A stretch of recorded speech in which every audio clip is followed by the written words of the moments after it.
And unfortunately, nowadays, many Muslims consider riba to be completely lawful in this modern world that we live in. What's your advice according to Quran and Sunnah? I do agree that there are many Muslims who consider riba not to be interest and they think it's lawful, but riba means anything over and above.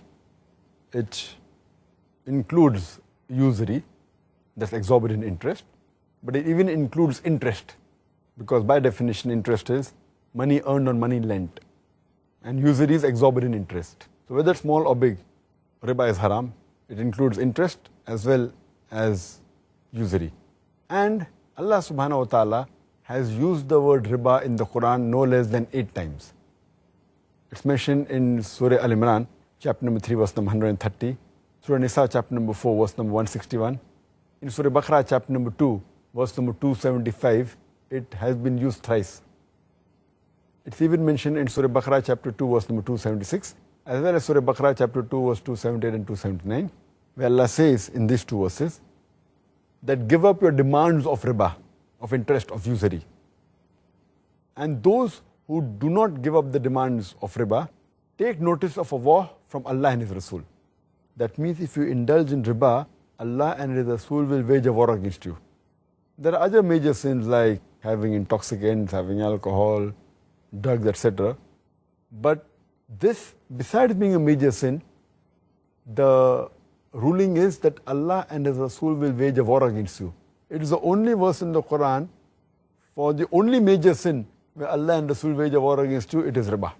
So it is one of the biggest major sins. That is the reason it has been rated in the category number 12 in Al-Qabair by Imam Al-Dhahabi, mentioned number 12. And as far as the punishment is concerned, it's mentioned in Sahih Muslim, volume number 3, hadith number 3881, the beloved Prophet Muhammad sallallahu alaihi wasallam, he cursed those people who accept riba and who give riba. Those who take interest and give interest. Those who record it as well as the 2 witnesses, all of them are the same. The Prophet says that all these people are cursed. The person who gives riba, the person who takes riba, the person who records riba, the person who is a witness. All of them are cursed and all of the same level.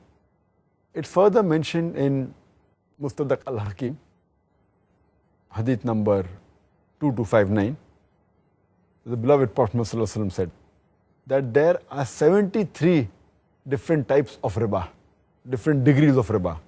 And the lowest one is equivalent to a man doing zina with his mother.